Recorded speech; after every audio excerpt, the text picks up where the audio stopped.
अस्सलाम वालेकुम दोस्तों, मैं हूँ मोहम्मद लतीफ़ और आप देख रहे हैं हमारा यूट्यूब चैनल। आज की इस वीडियो के अंदर मैं उन दोस्तों के साथ मुखातिब हूँ जो लोग ईज़ी लोड का काम करना चाहते हैं। ईज़ी लोड से मुराद मोबाइल रिचार्ज या मोबाइल लोड है। अब ईज़ी लोड हम इसको कॉमन बोलते हैं, लेकिन एक्चुअली जो ईज़ी लोड होता है वो सिर्फ टेलीनार सिम का होता है, जिसको उन्होंने ईज़ी लोड का नाम दिया था।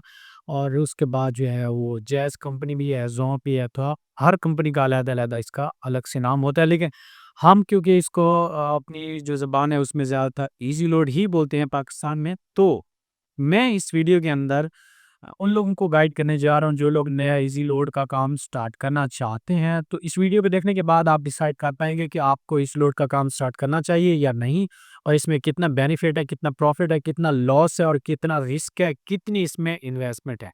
तो चलिए वीडियो को शुरू करते हैं। वीडियो में आगे बढ़ने से पहले अगर आप हमारे चैनल पे न्यू हो तो हमारे चैनल को सब्सक्राइब कर लें। दोस्तों, सबसे पहली चीज़ जो है वो मैं आपको क्लियर कर दूँ, अगर आप ईज़ी लोड का काम स्टार्ट करना चाहते हैं तो किन-किन पॉइंट्स पे ईज़ी लोड का काम जो है वो चल सकता है।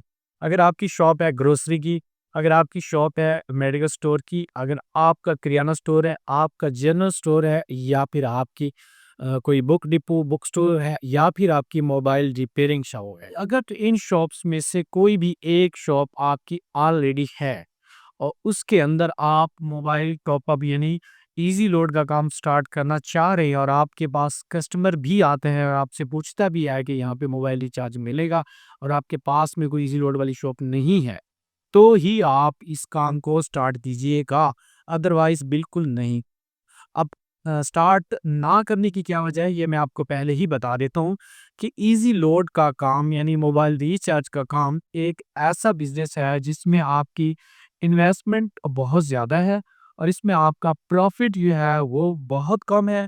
और प्रॉफ़िट रेशियो के अलावा इसमें जो एक और मसला है वो ये है कि इसमें उधार बहुत ज़्यादा है। आपका मेडिकल स्टोर है, आपको शॉप पे मेडिसिन रखना पड़ती है, कोई कस्टमर आते हैं, कोई मरीज़ होता है, उसको आप वो दवाई देते हैं, उसके बाद वो आपको पैसे देके चला जाता है। लेकिन उसमें उधार का चांस जो होता है वो रहता है, लेकिन उस सूरत में जब वो कस्टमर आपकी मिन्नतें तरले करता है, आपको बोलता है कि भई मेरे पास इस वक़्त पैसे मौजूद नहीं हैं और कल आगे मैं आपको दे दूँगा।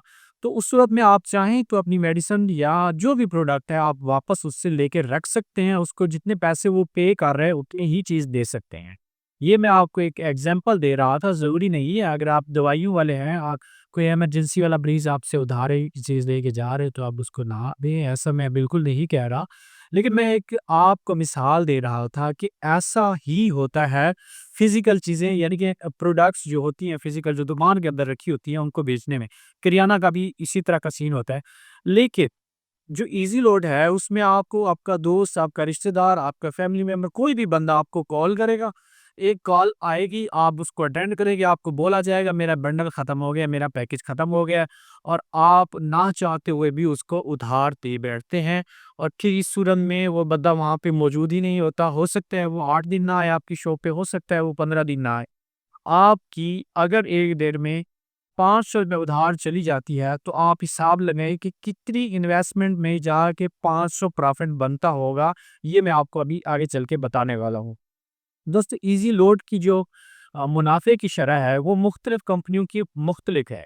अगर आप कंपनी की एफ़िशिएंट सिम यूज़ करते हैं, तो उसमें मुनाफ़े की शरह जो है, वो थोड़ी-सी ज़्यादा है।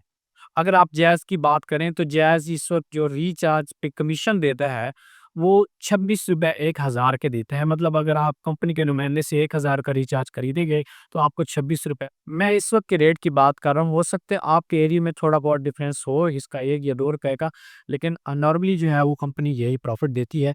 और आपको इसके अलावा भी कुछ मुनाफ़ा मिल जाता है, वो होता है पैकेजेज़। अगर आपकी सेल ज़्यादा है, आपका कोई 25-2600 वाला या इससे प्लस वाला कोई बंडल आप एक्टिवेट करते हैं और उसपे कमीशन की कैंपेन चल रही है, तो आपको 200 ₹250 तक उधर से भी कमीशन मिल जाता है। इसी तरह अगर आप टेलीनॉर की बात करें तो टेलीनॉर आपको देता है 1000 के ₹20, तो उनका थोड़ा कमीशन कम है। इसी तरह आप बंडल्स पे वहाँ से भी कमीशन कमा सकते हैं। और ज़ोंग और यूफ़ोन का भी बिल्कुल सेम प्रोसेस है, उनसे भी आपको कमीशन पैकेजेस से भी मिलता है, और जो कंपनी आपको रिचार्ज देती है आपकी मास्टर सिम के अंदर, उस पे भी आपको कमीशन मिलता है। अब ये तो हो गया कमीशन। अब अगर आप थर्ड पार्टी ऐप्स को यूज़ करते हैं, पहले मैं आपको वो बता देता हूँ। उन पे कमीशन की शरह जो है वो कम है, उसमें लॉस के चांसेस भी ज़्यादा है। जो ऑफ़िशियल कंपनी की सिम है, उसमें अगर आपको रिचार्ज जो अमाउंट है वो गलत टैप अगर आपसे हो जाती है, बंदे ने 200 का रिचार्ज करवाना था और आपने गलती से 2000 का रिचार्ज कर दिया, तो आप उसको रिवर्सल भी कर सकते हैं। उसमें कुछ कंडीशंस होती हैं, उसके हिसाब से आपको वो रिवर्स मिल जाता है। लेकिन अगर आप कोई थर्ड पार्टी ऐप यूज़ करते हैं, जैसे कि आप वनलोड यूज़ करते हैं, आप उधार ऐप यूज़ करते हैं, या फिर आप सीबीए या कोई और थर्ड पार्टी ऐप यूज़ कर रहे हैं, वहाँ पे आपने किसी कस्टमर का जो है वो रिचार्ज किया, वो गलत चला गया, नंबर गलत हो गया या उसकी अमाउंट को जो फिगर था वो गलत हो गया, तो उस सूरत में आप वो अमाउंट वापस बहुत कम चांसेस होते हैं उसको करने। अब अगर लॉस की बात करें तो अगर गलत नंबर पे हमसे रिचार्ज हो जाता है, उसको रिवर्स करने का एक प्रोसेस होता है, कुछ टर्म्स होती है, मतलब अगर कस्टमर ने लोन नहीं लिया हुआ तो हमारी अमाउंट रिवर्स हो जाती है। जो चार्जेज़ होते हैं बाज़ कंपनीज़ वो काट के वापस करती हैं और बाज़ कंपनीज़ का रिचार्ज जो है वो मुकम्मल भी वापस आ जाता है। लेकिन अगर कस्टमर ने लोन लिया हुआ था, उसका लोन और उसका इंटरेस्ट काटने के बाद हमें अमाउंट वापस मिलती है, और अगर कस्टमर ने ज़्यादा लोन लिया हुआ था या उसने रिचार्ज जाने के फ़ौरन बाद कोई बंडल एक्टिवेट कर लिया, तो वो अमाउंट हमें वापस नहीं मिलती। इसी तरह अगर आपने बंडल डायरेक्ट किसी कस्टमर के नंबर पे लगाया और वो गलत नंबर पे चला गया, तो उसकी वापसी बिल्कुल मुमकिन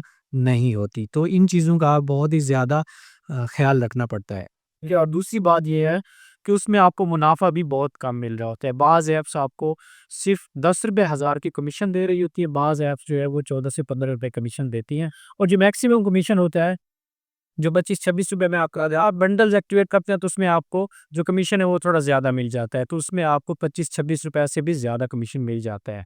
तो ये चीज़ें हैं, आपने इन चीज़ों को मद्देनज़र रखना है। और एक चीज़ और, अगर आपके पास 4-5 हज़ार रुपए के जो मोबाइल रिचार्ज की सेल है, उस हिसाब से आपके पास कस्टमर्स अगर आपके पास इतने कस्टमर आते हैं, इतना रिचार्ज आप कर सकते हैं, तो ही आप मोबाइल रिचार्ज का टॉप-अप का काम स्टार्ट करें।